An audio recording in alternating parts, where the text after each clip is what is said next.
Hi everyone, I'm really excited to get into today's interview, but before we get started, we just want to do a quick shout out to our sponsors who make this show possible, Mobility Engineering and Williams OT. This show takes time and money to put together, so we want to say a big thanks to the sponsors for helping us bring you this podcast. All right, so today we have Sean Bragg from Permobil joining us. G'day, Sean. How are you? Can we start by asking you to introduce yourself by telling us a bit about your job, your role within Permobil, and then maybe a little bit more about Permobil? Yeah, no, not a problem. So, my name's Sean Bragg from little old Adelaide. I'm the territory manager for South Australia, Northern Territory, and a little place called Mildura. So my job is primarily to help with education of products and, supporting our dealers out there with our products and also our end users. So I've been with Permobil now for probably about 2 years. But I've actually been in the health industry for let's just say about 30 odd years. So, which is a considerable period of time. Coming straight out of school and straight into the industry, doing seating, wheelchairs, and orthotics and prosthetics. So that's a bit of my background.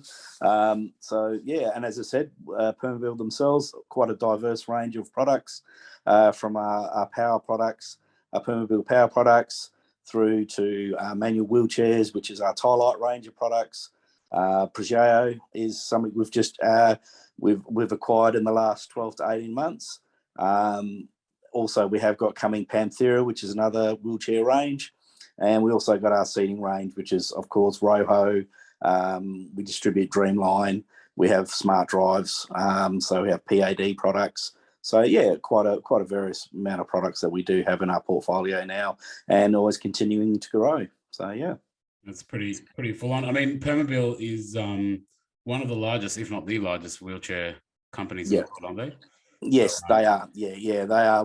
As I said, we're based in head offices in Sweden, and then we have sort of like manufacturing plants within the USA and also within China itself. And as I said, we're going, bigger and bigger to a lot of more, European and also within the Asia areas is where we're really growing our products bases at this time. So, which is good. Yeah, no, well, we're talking to one of the leading companies here, but what we want to do is we want to talk to you about manual wheelchair options today. We've spoken to some experts before about power wheelchairs. I'm sure we could talk to you about power wheelchairs and tie downs and head restraints and all kinds of stuff like that for people that want to be in a van, for being a passenger in a van in their wheelchair, in their power wheelchair. But we want to specifically talk to you today about what options there are for the manual wheelchair users and what things to consider when we're talking about not just getting yourself mobile in your wheelchair, but then taking that extra step and really thinking about what impact will that have on my life if I want to drive as well. So there's a couple of things that we really want to discuss in regards to getting the wheelchair in and out of the car. And I've got a bunch of questions for you. I think Ali's got a bunch of questions for you as well. But one of the things that we really want to talk about, first of all, is from your point of view, what should people be considering in a manual wheelchair if they want to be in the driver's seat? I guess there's been a bit of a change in the market these days. Traditionally, we've gone for sort of like a rigid frame chair, or we've gone to a traditional folding chair. I'll call it traditional, which is sort of like your hospital-based type of chair.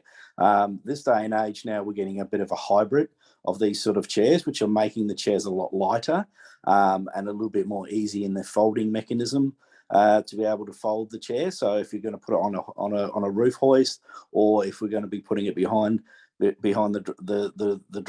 driver's seat or the passenger seat, they're able to compact down a little bit more. We are also looking at a lot of different materials. Traditionally, I remember the first chairs I used to build and all that were made out of mild steel. We're now going into aluminium, titanium, and even carbon fiber. So we're really sort of like, we're getting a lot more lighter materials. Plus, the chairs are also coming stronger with using those lighter materials as well. So that's probably the big thing that we find is people to look at the materials that they want to use, the lightness of the chair, but also the rigidity within the chair that they're going to be using.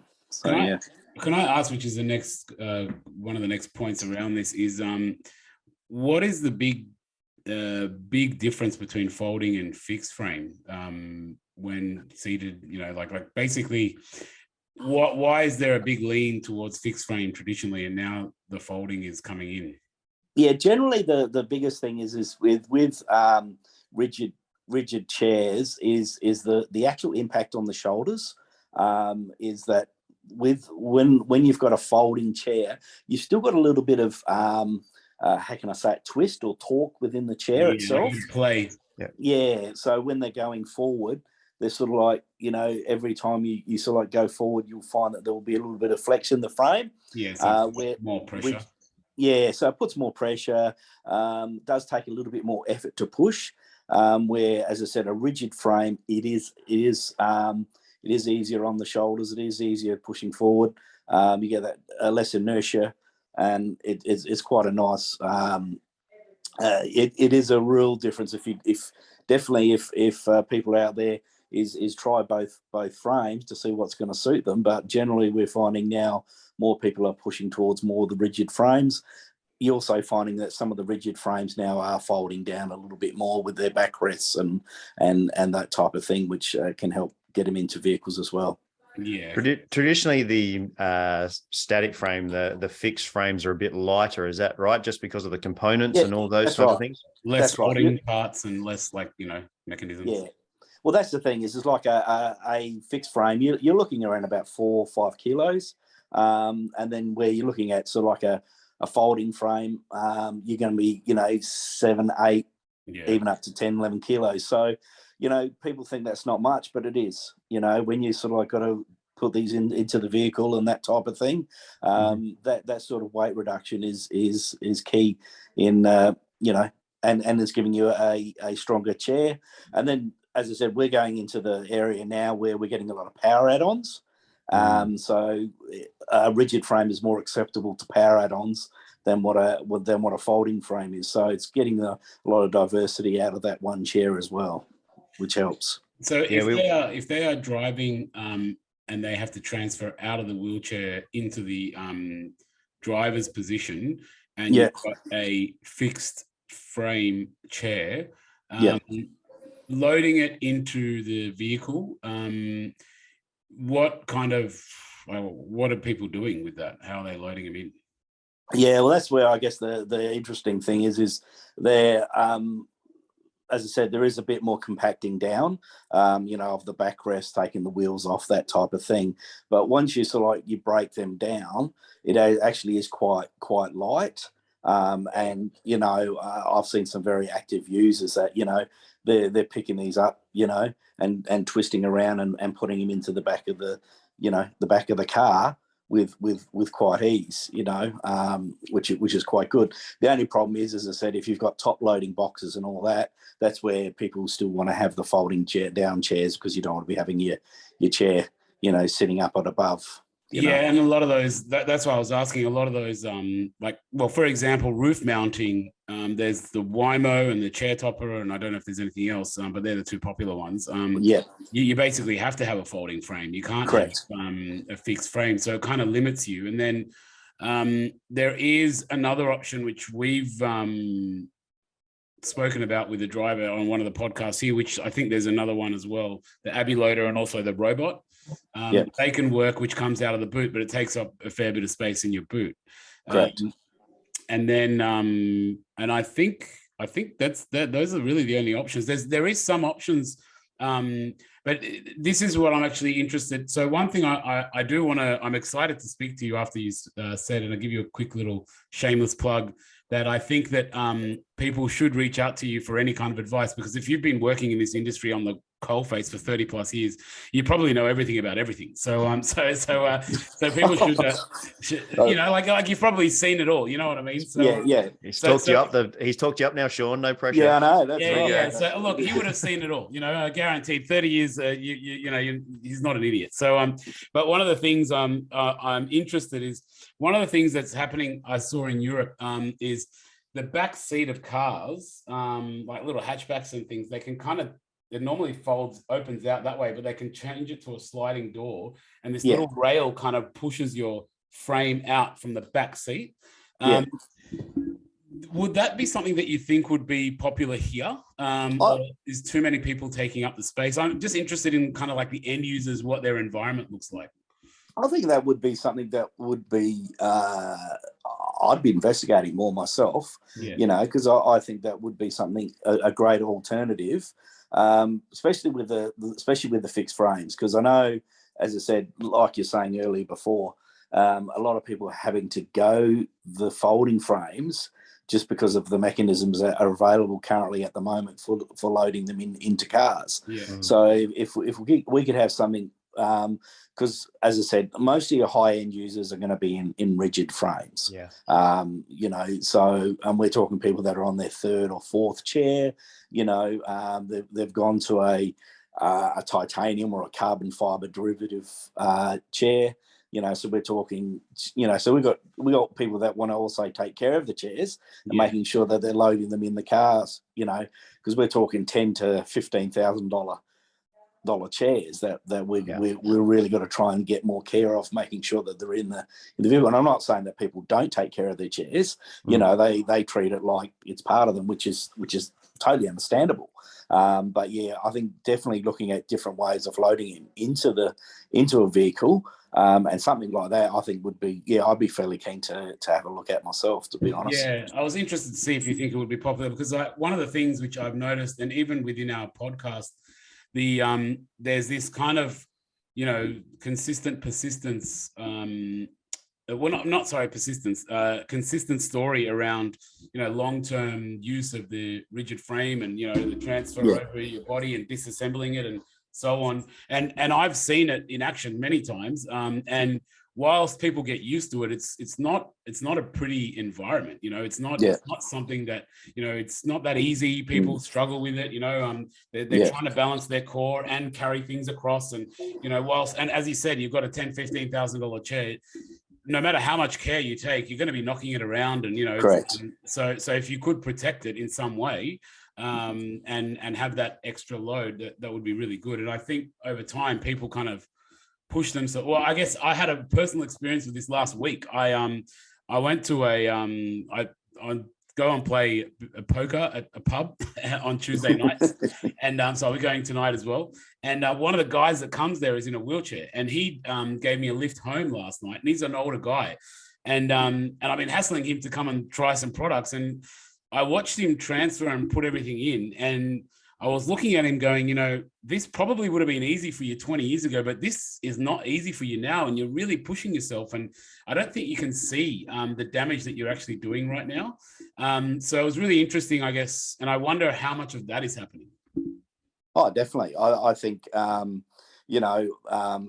definitely think that it's an area that needs to take, we need to look at a lot more, and it's something that I guess the dealers have to consider more when they're looking at with scripting of these chairs as well, to making sure that we do, you do have sometimes where people will just get very narrow and go, this is what we need, and it's like, well, okay, let's look at all the bases, go and have a look and see how they're transferring in and out of their vehicle, before you start scripting the chair, making sure you've got that home. And look, I say most of our guys that do our scripting of our chairs, they go through that sort of, way of doing things, because that's what we try to base ourselves on. We're really fixed on that end user philosophy with our company. So we want to make sure that all our dealers are doing that as well, and making sure that, if people are going out there and, wanting to get a new chair, let's have a look how we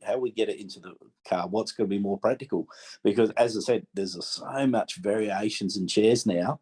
I've shown Brad the new Ego chair, which is like it looks like a rigid chair, but it folds up, and it's just, So the traditional frame is an X that goes downwards. This one's got a really tiny X that goes, well, it's not even an X, but it's underneath the seat, and it's horizontal rather than vertical, and it's just smaller components, and you haven't got as much hanging down underneath the chair. The frame just appears to be a whole lot more solid for the self-propelling aspects of it all.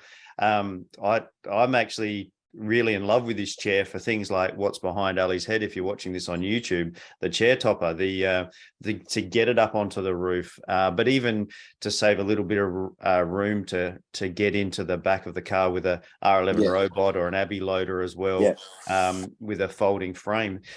There appears to be that the folding frames are getting more rigid. They're getting closer to the rigid frames, but we do know that, I mean, I'm not a wheelchair user, and none of us are, but we do know that those rigid frames are the go-to for the lightweight, easy to propel, and so forth. So we need to really consider the end user. When they're younger in life, they've got the shoulder strength, but Ali and I, you've mentioned it for your client, Ali, but we get it all the time. And even Tim Maloney, who has been on this podcast, mentioned that his shoulders are deteriorating over time in regards to years of basketball and sport, and being pushed out of his chair and landing with his arms out, and also that loading in, that's really getting difficult now. So it might be a rigid frame early on in life, and then you might want to consider the folding frames later on for other lifters and components to help get it in. And that's where I think going forward, I think it's, how can I say it, in a way, probably quite exciting, that we're getting these sort of things to sort of like, these different variances with our chairs, that we can hopefully help, help these people with going on further. Because as I said, our shoulders aren't built for that continuous, pushing and all that. So, and then you're twisting and turning to get things into a car or a vehicle. So the less we can impact on that load on their shoulders and their lower back and so forth, and their twisting and turning, I think the better we're going to go forward with this. Yeah. We've mentioned it on this podcast a lot of times that a lot of OTs, and I'm going to put my hand up as an OT, and I'm not saying that all OTs are like this, but we tend to be risk averse. We like to make sure that the risk is taken out of things, and we future forecast injuries to the body, and a good OT will look at the potential injury of somebody reaching outside of their car into their far reach and lifting with the shoulder girdle, the biceps, triceps, doing a lot of lifting, and then the whole internal, external rotation across the body to get a frame in. Quite often the left hand's hanging onto the steering wheel because the torso is not as strong, depending on what level of injury there is with a spinal cord injury. So quite often it is a one-handed lift. I'm doing all kinds of actions. If you're watching this on YouTube, you'll see me waving my arms around.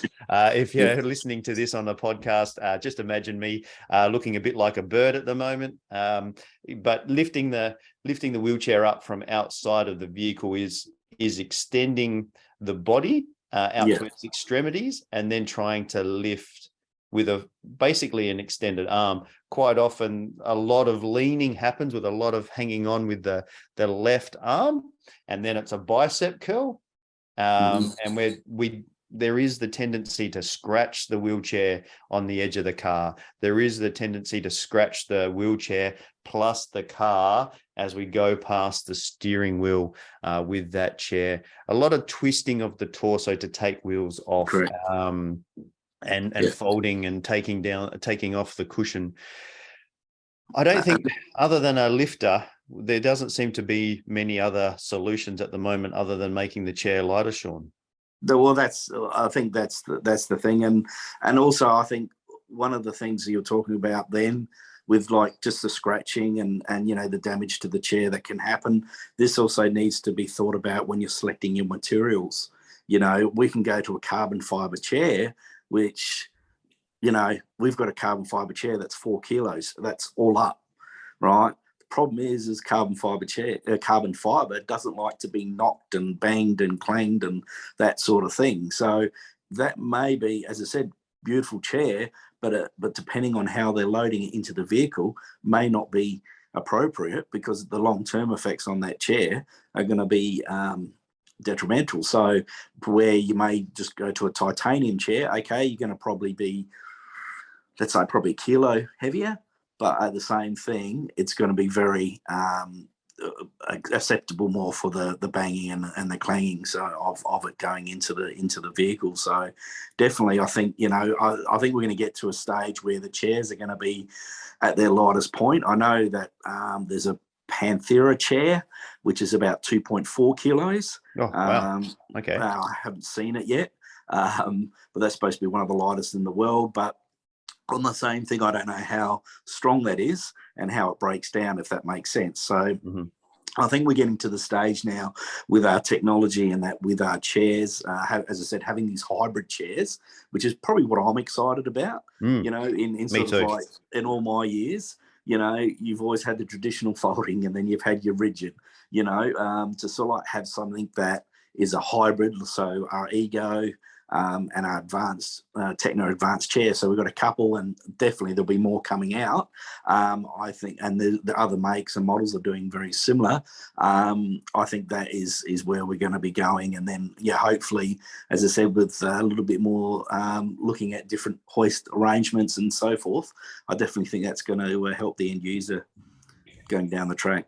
You've mentioned it a little bit before. It's exciting times for all of that kind of stuff, but it's a really exciting future for the add-ons, the power assist add-ons as well. Correct.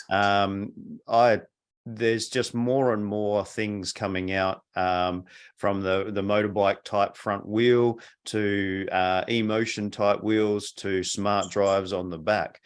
If we just concentrate on that for a little bit, quite often we've got to do that from the driver's seat, adding those on to the car. From the car, adding it onto the wheelchair.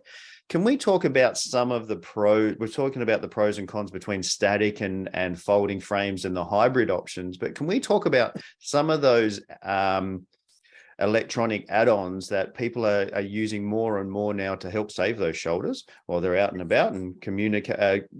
Going through the community, what type of things do we need to consider for some of these power add-ons, and what options are there available for people, Sean? Yeah, well, I think the first one you've touched base on is the front wheel drive add-ons, which are, they've been fairly popular. They've been around for a little while now.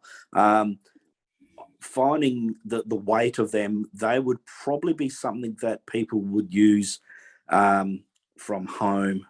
Like if they wanted to go around to the shops, which aren't too far away, or that type of thing. Very rarely would I see them probably putting them into a vehicle, because you're looking at some of them are going to be weighing 15 to 17 kilos. Those batteries are really heavy in that front wheel. They're pretty significant.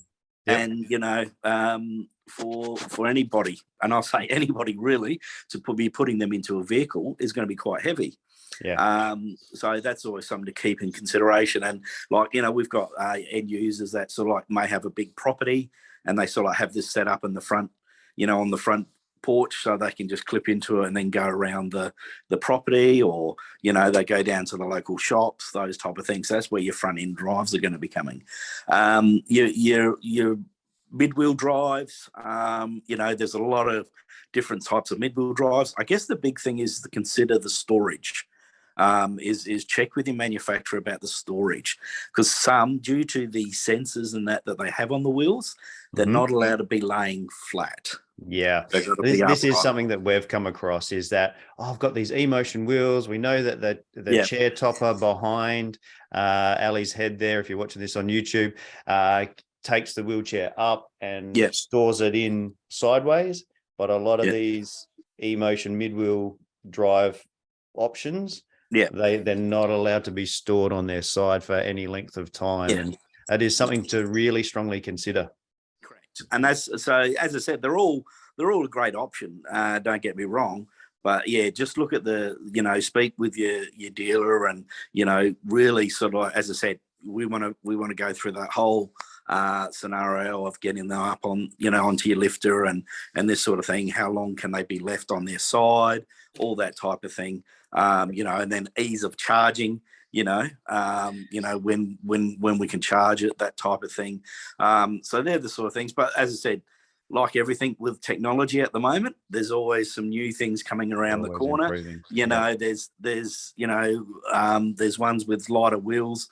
You got some that got 7 kilo wheels. We're getting some coming down to about 5.5 kilo wheels. And then they have incorporated batteries, so they're not having battery packs and that type of thing. So there's sort of like all the little things to look at with with your drives. It's also, just while you're talking about weight, while you gather that thought, the R11 robot and the Abbey loader that bring it out and around down to the front driver's position, they've got weight limits to them as well. And if you've got your wheelchair with the heavy e-motion type wheels, then that can, they might not work. When you said electric wheels and chair topper, I cringed, because you can't put that in the chair topper. Like, basically 90% of those electric add-ons will make your vehicle unable to be loaded. Right. Yeah. So that's the reality. From a modification point of view, I can tell you that is that the loaders for manual wheelchairs are made for manual wheelchairs with nothing added on. If you put a set of electric wheels on it, you can't use a manual loading device for a manual wheelchair anymore. You have to use something for an electric wheelchair. That's because it becomes an electric wheelchair.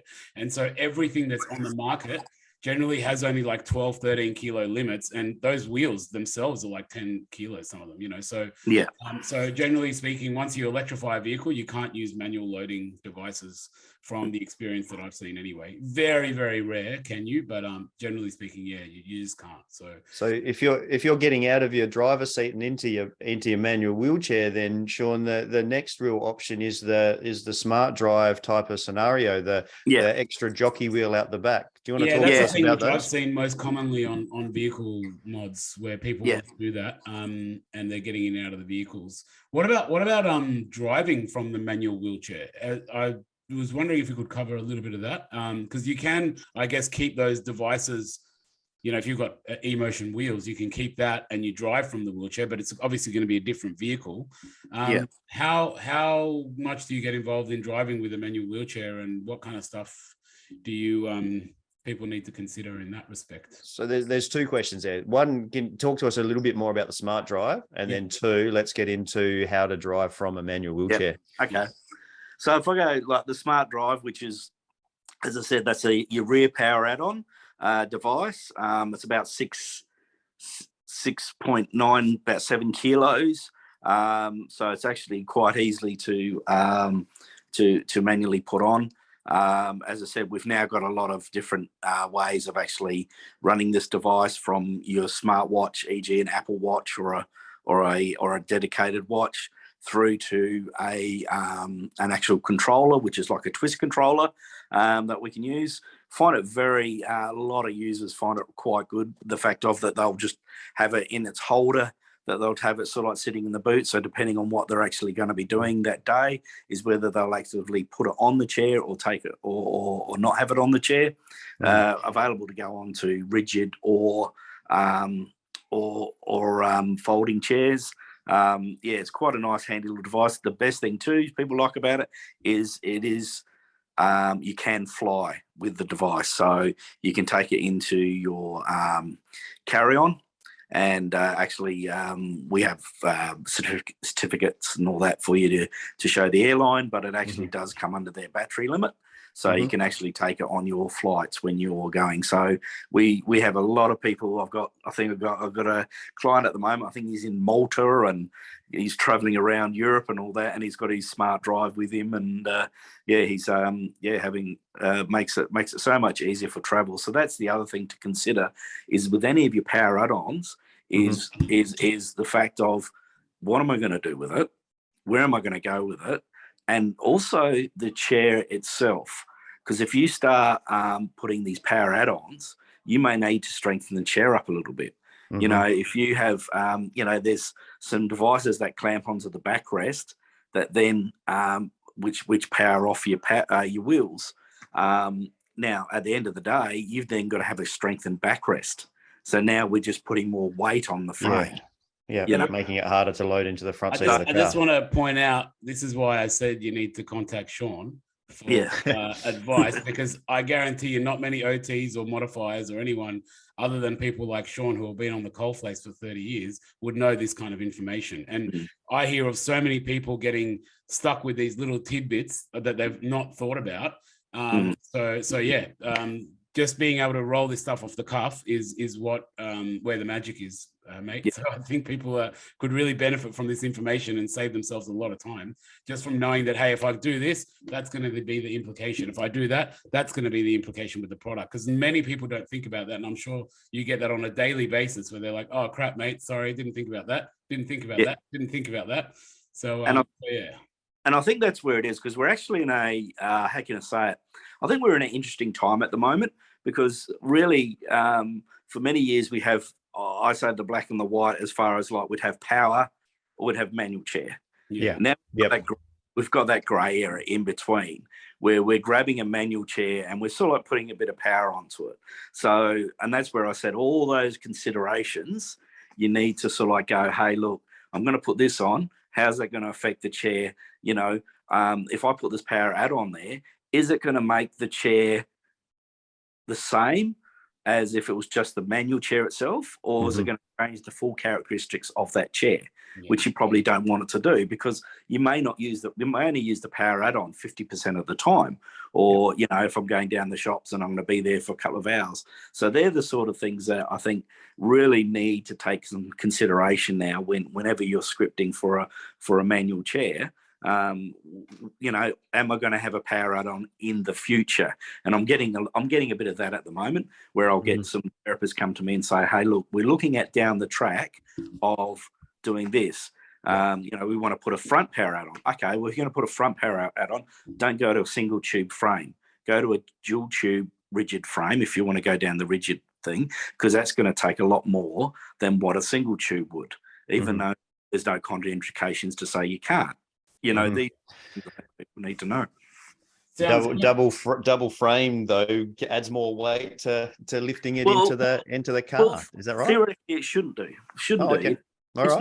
It's normally a few grams, but no, because when you go to a double frame, it's thinner tubing and it's smaller tubing. It's just the actual how the chair, the actual strength and where the strength is in the chair is just different, because with a single tube frame, of course, people like the single tube frame because they love that little bit of flex in it, you know. But then personally, and this is only my personal experience, I find that probably when you start putting front wheel drives on there, and it could be even a front wheel or a free wheel, which is non-powered, is I feel that sometimes I think that they're putting too much flex on the frame.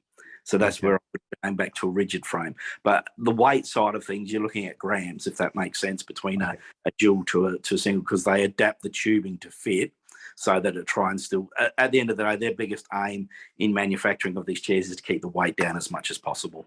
That's why we've got the experts on. It's good to know. The other question that we don't want to skip by is, what do we need to consider for a manual chair if we want to use a van and push through into the driving position? What do we need to consider in regards to manual chairs for that kind of consideration? Now, power wheelchairs are crash tested in regards to headrests, and also they've got the tie downs that are crash tested as well. Manual wheelchairs don't come with those sort of things. You use a dock though. So let's talk through all of those type of options. So I think with the biggest thing people need to know is that not all models of chairs can have the tie down hooks on them.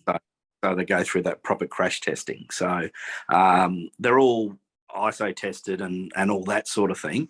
But they, as far as like crash standards, only certain models within our range of chairs, within both our Tirelights and a Progeo range, have the tie down hooks, if that makes sense, to to do The that. thing is that when we drive, generally speaking, we're not using the tie down hooks because we're sitting in the chair, and no one else is there. So generally, it would be something that you would be able to integrate into like a dial dock or a Q-strain dock or any kind of dock, basically. Which we're putting a pin. They put like a metal frame underneath. Yeah.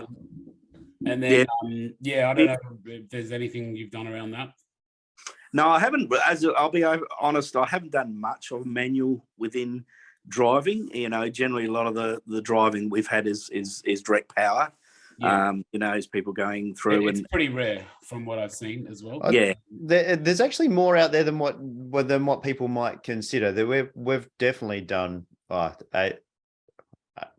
I can't put a number on it. We've definitely got a few drivers here in South Australia with driving from their manual chairs. But the big things that we have to consider, and I can help talk through this, is a turn-in backrest, because quite often the backrest is a cloth backrest. Yes. Which has got a lot of flexibility in it. And also what we're doing is putting in a firm backrest behind them. So if ever involved in an accident, that backrest turns in behind the chair to give them that support, but also gives them a headrest. No, it's not a headrest, it's a head restraint. We don't rest on it. It's a head restraint in case you're ever involved in an accident that way.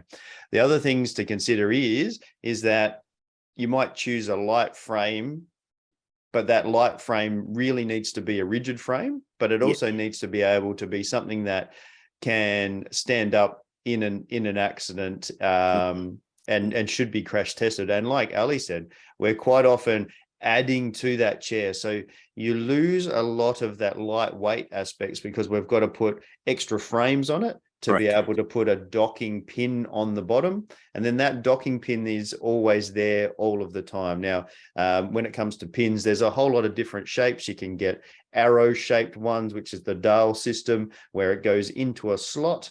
So it's a bit bigger. And then you've got a single pin or a 3-pin type of option underneath your wheelchair, which, there is the potential of that getting caught on things, especially if you've got one wheel down in a gutter and another wheel up on top of the ridge. Then you're going to scrape that if you've got one wheel higher than the other. We try to center those pins in between your rear wheels so that when you go over a bump, it misses most things. But there is the occasions where the ground's raised in the middle that they do get caught on things and you bottom out. So these are all really strong things to consider, and it takes talking to a team of experts, whether it's your OT, your modifier, and wheelchair specialist, to come together to figure out whether that's the best fit for you. I think also what I just want to highlight what Sean mentioned is important. So the chair has to be crash tested. So if it's sitting in the front seat, even if you put a dock, it still has to have those transport points, because if it's got those transport points, it means it's a crash tested seat. So whilst you're not using those, generally you're not using those tie down points and you may be modifying the seat to accept a dock, the seat that can accept a dock is one that is an automotive crash tested seat.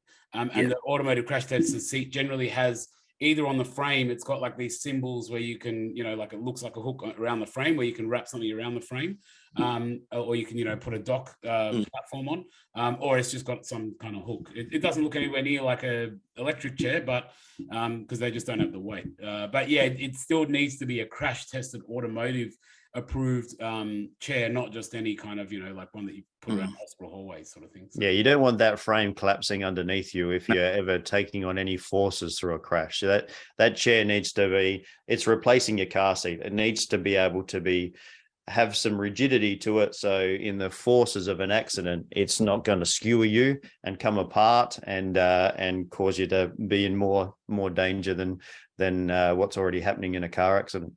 No, that's right. And on that, I guess the other thing that we're slowly getting more and more in is actually the backrests. So like the fixed backrests that are able to be put onto manual chairs now. lot of them, you got to look at them as well, making sure that they've been crash tested as well.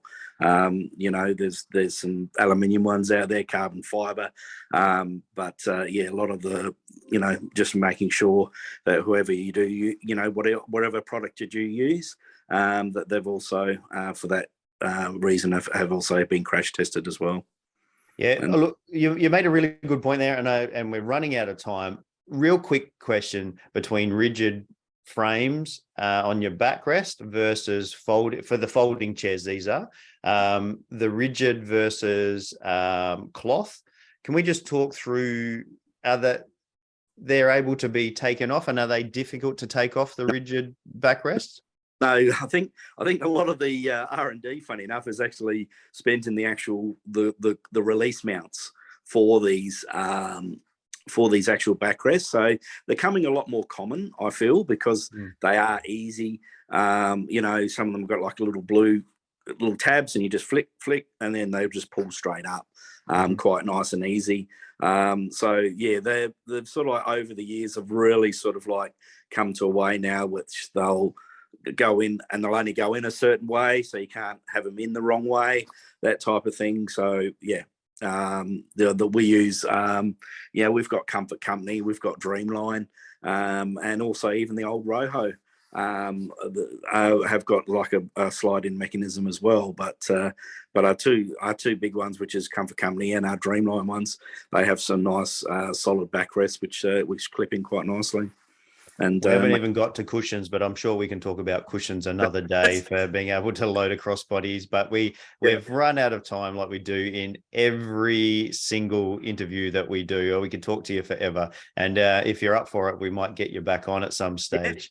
No problem. It was great. But as we wind up, we just want to do another shout out to our sponsors and quickly acknowledge them for the effort that they put behind us to make this podcast possible. Mobility Engineering and Williams OT. Before we say goodbye to you, Sean, we ask everybody that comes on to give us a driving story, because we know that cars are more than getting from A to B. What's something that's meaningful or special that you've done in a car, or a special trip, or an adventure, or something stupid if you're willing to put your name up to it, that you've done in a car that nobody else knows about? Oh God, I saw the question. I thought, wow, haven't I done? Okay. Because when I was younger, I did a lot of off-road racing and sort of thing. So I've done a lot of things in cars, but I actually just enjoy the nice drive. I think just a nice drive through the hills, that sort of thing. I just think is being in Adelaide, we've got the Barossa Valley, and we've got some nice wineries and that sort of thing. And just to even just get out and about on a nice day is quite a nice thing to do. So yeah. Beautiful. All right. Huge thank you to you, Sean. If people wanted to get in contact with you or Permobil, what's the best way that they could do it? How could they get more information? So if they want to, they can they can give me a call on my mobile if they like. Yeah, we can share that in the show notes if you'd like, so people can get that there, or just reach out to us. But what's the best website to go to for Permobil? So if you just go www.permobil.com, and that will give you a bit of some of our new products coming out, and it'll give you a bit of there's an inquiry form there. So if you're, as I said, especially if you're interstate, you can just fill out that inquiry form, and that will then get sent to the correct rep that we're to speak to you about anything you need. Fantastic. All right. That was a lot of information in there. What Ali and I do, if you're not used to this podcast, is Ali and I do our top 3 takeaways after this short break. But what we're going to do is say goodbye to Sean. Sean, we really appreciate your time and energy today, and your expert knowledge. It's been fantastic. I've actually learned more than what I thought I would in this interview as well. So, mate, thank you very much for your time and effort. No worries. Thanks, guys. Thank you.